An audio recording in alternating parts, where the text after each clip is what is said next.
Hi, Glenn. How are you? I'm great. How are you? It's an honor to meet you, sir, and have an opportunity to talk to you. Well, indeed. Tell me Hopefully, how. next time we'll be in person.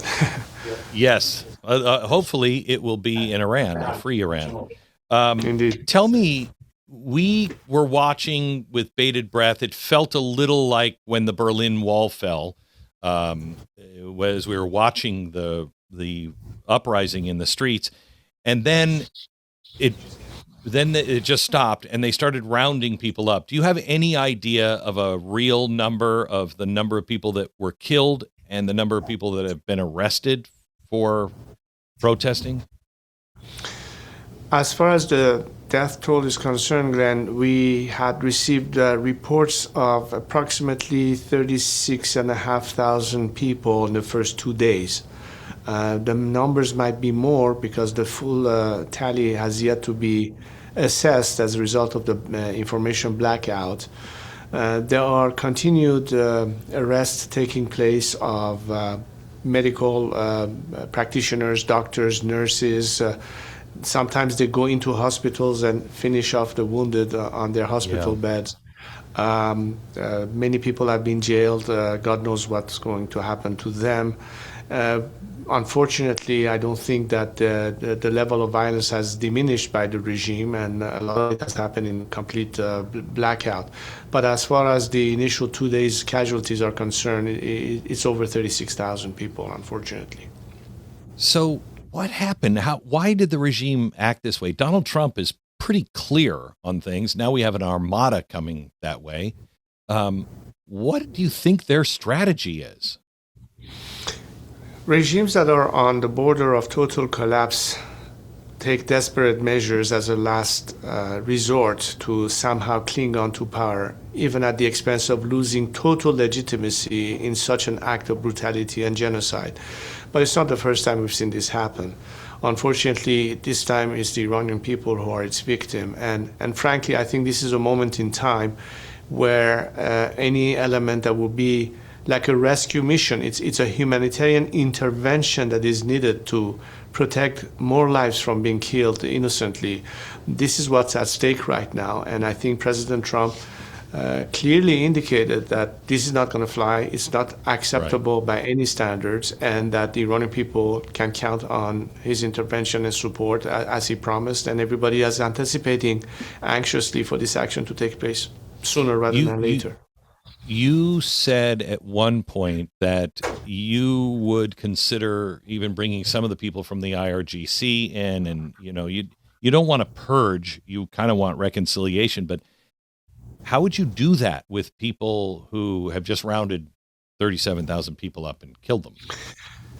Glenn, one of the most important elements post regime collapse is to have a successful transition. And in order not to repeat a bad example of regime change, as we saw it happen in Iraq in post Saddam Hussein debathification, Right. my objective has always been to incorporate as many people as possible post regime to be part of the solution and survive regime change, provided, of course, that they are not criminally implicated and have blood of the people on their hands, because in that case they will have to face justice, as we saw at the end of the Second World War with the Nuremberg trials. And we do have a whole host of legal experts that are examining various scenarios of transitional justice or truth and reconciliation, as we saw in South Africa, to make sure that we can address both the legal aspects of people seeking justice as a result of this murder, but at the same time to provide an opportunity of an exit strategy for those who want to join with the people. As a matter of fact, we specifically have offered a process of defection as part of our national campaign, where elements that want to detach themselves from the regime and join with the people can message us, and they have. Over 160,000 people so far have Wow. applied for that. Many of them are members of the military, of the IRGC, of the police force, and of course the civil bureaucracy as well.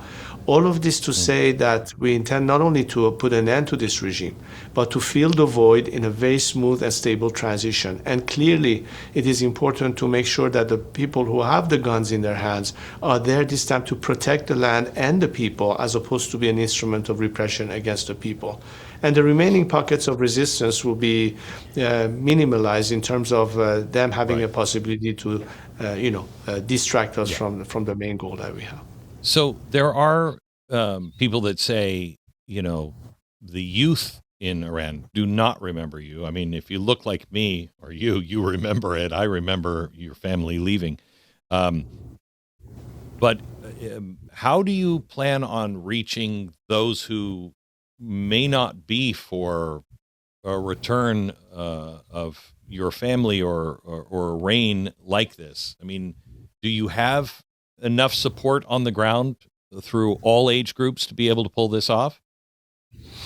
Well, Glenn, we live in an era of social media, and I think anyone who knows that the Gen Z of the world today connects to each other via Instagram, via TikTok, and via so many other platforms that were unavailable 50 years ago.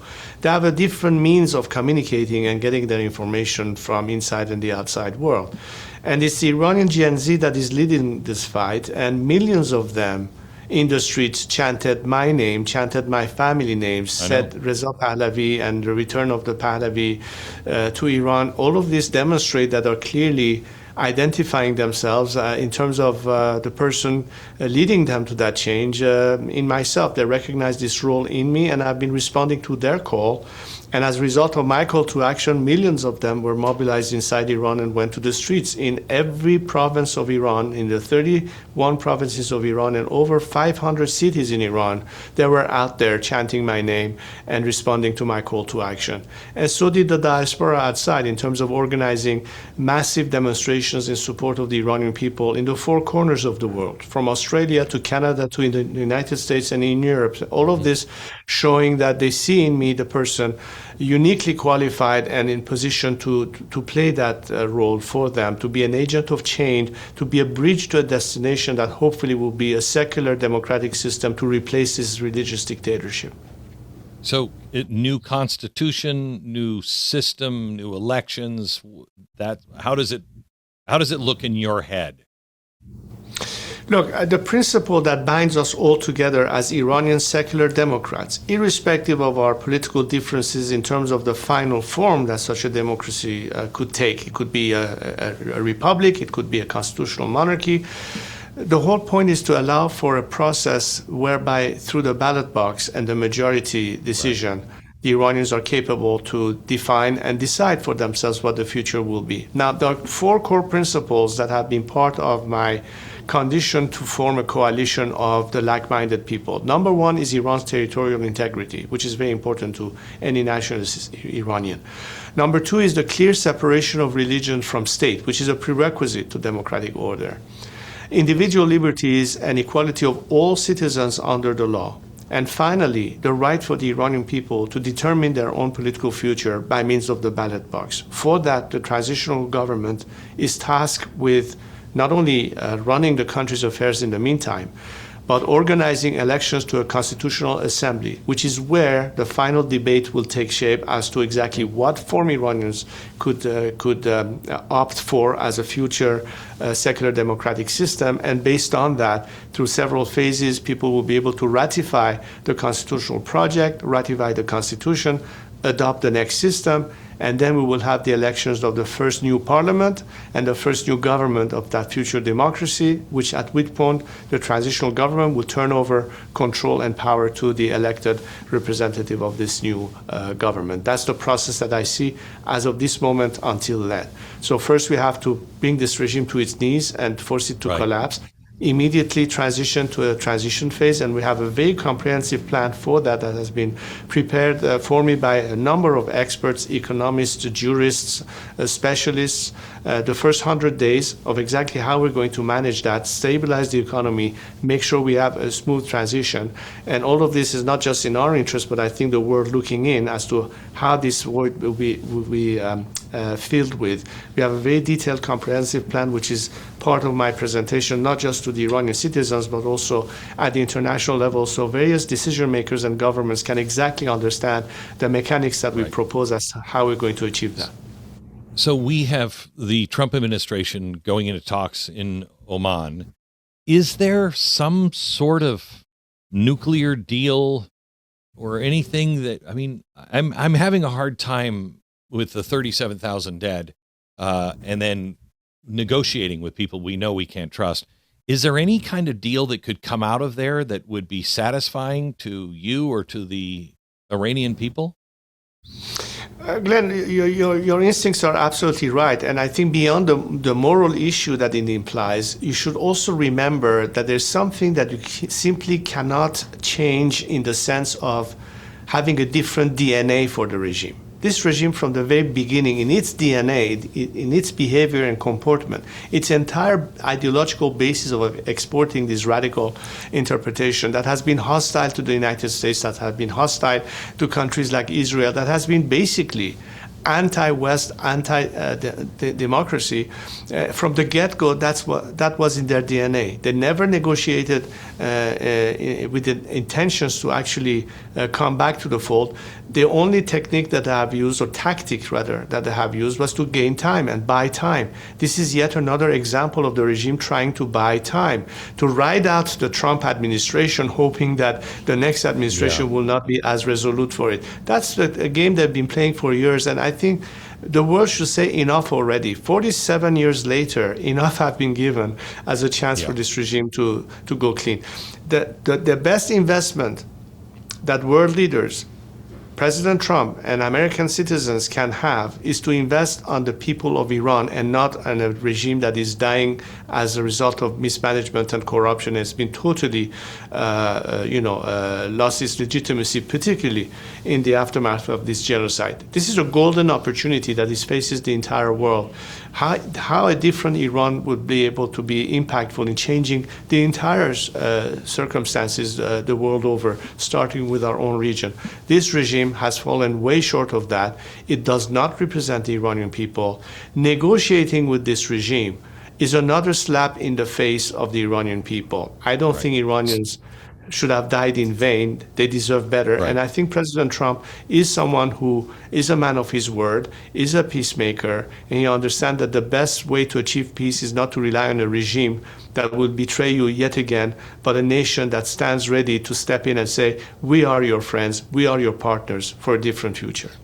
So correct me if I'm wrong, but what I hear you saying is you're not going to be satisfied, neither would the people be satisfied with just a nuclear deal. Do you have conversation? Do you have, I mean, it's been almost a total blackout on the ground. Do you still have contact with people? Is this just, have they just left the streets waiting for another reason to get out on the streets? Are they waiting for backup?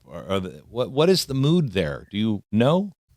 Yes, the mood is very, very, a lot of anger, a lot of continued fight and resistance. Iranians are using every opportunity to continue showing their resolve and determination to fight this regime to the very end. You see it in cemeteries where people gather over their loved ones and in defiance of the regime. Celebrate their life rather than fall into somber tears. They dance and they chant. The university centers, you hear people chanting slogans. There are people at nighttime chanting their slogans. We might have to be forced to retrieval as being physically on the streets, not to be massacred yet again, which is how important it is that this military intervention could to equal the playing field for unarmed citizens, and they will be back on the streets the minute this happens. So I have no doubt that the Iranian people, there's too much blood between us and this regime for us to quit. We have only one choice, and to continue on fighting. We simply hope that the free world, particularly the United States of America, under the leadership of President Trump, understand that what's at stake is beyond just regional peace. It's beyond just the question of putting an end to the terror that this regime has spread. Humanity can benefit from that. And this is a case in time where ultimately that has to be the final triumph for the betterment of our planet. And the Iranian people have always been on the right side of history as peacemakers and not warmongers. Why don't you create a partnership with the peacemakers for once, after trying to deal with warmongers who from the very beginning were chanting death to America or death to Israel, as opposed to a nation. And I'd like to remind your audience, Glenn, that the only country after 9/11, when many of your allies in the region had celebrations on their streets of the 9/11 terrorist attack, the only country where you had candlelight vigils in sympathy to the victims of 9/11 were no other than the Iranian people inside Iran, not just outside, inside Iran. Remember that. That's what at stake, and President Trump should recognize that as well. This is a big decision. I started the interview with, this feels like the Berlin Wall, or has felt like the moment the Berlin Wall fell. And our government could only do so much on that. It has to come from the people. I believe airstrikes will come. Whether that's enough for the people, I don't know. Do they know the Armada is coming? Are they aware of what America is doing? And yes. Would an airstrike, would that be enough for them? Because we cannot topple the regime. It has to come from the people. Of course. Will this be enough? It will be an equalizer in the sense that you are taking by means that we don't have, because we are not armed against this regime that is using military rifles to shoot people to death on the streets of Iran, including 5-year-olds. We don't have any way to equalize the playing fields out of our own means. Only a foreign military intervention that can neutralize the apparatus of repression in Iran, namely IRGC and anything associated with the instrument of repression, can equalize the playing field so people in Iran have a fair chance to do it. You have never heard any Iranian, myself included, calling for boots on the ground by a foreign military. We are the boots on the ground. It's the people on the streets. But we are defenseless and unarmed. That's where you can help us to at least give the people a chance for the final uprising for a victory. We'll do the rest ourselves. We'll bring the pressure from within. We'll have labor strikes. We'll do whatever it takes to finally force this regime to collapse. But the world can help us too. One of them is exactly this targeted strike that the U.S. can help with, because you're the only country in the world capable of doing that, number one. Number two, the world can also further help us by crippling the regime's means of having income to pay for its war machine, to pay the salaries of these mercenaries they bring from the outside to repress people, and so on and so forth. These are all elements that can expedite the process, but we're not saying that a foreign country should do the revolution for us. We're doing it, but we need your help. And there are many instances in history that we have seen that successful ultimate struggles were won because those people fighting for their respective freedoms were not alone. And at some point, there was some tacit help from the outside world, standing on the right side of history. This is what the Iranian people are expecting right now. They have gone on the streets with the promise that there will be an intervention, and I hope that President Trump will, in fact, carry out on his promise. I understand that he needed to prove to the world that every attempt was made to resolve the matter diplomatically, but I don't think that this regime is even close to the minimum expectation that the U.S. has, whether it's the nuclear program or the ballistic program or anything else. So I think that is going to be, again, the reason I'm telling you Oman is just another attempt by the regime to buy time. Let's not fall for those old tricks again. This is the time to take decisive action. I don't think Donald Trump will. Prince Pahlavi, I thank you so much. I have profound respect for the Iranian and the Persian people and your culture and your history. It is one of the most beautiful cultures in the Middle East, very peaceful, very, very smart, and mean it sincerely, sir. I hope someday we can meet in a free Iran. Thank you. Thank you, Glenn. And by the way, thank you for using the Iranian flag and Lion of the Sun logo on your bio. I appreciate that personally. And I think many Iranians do that too. God bless. Thank you.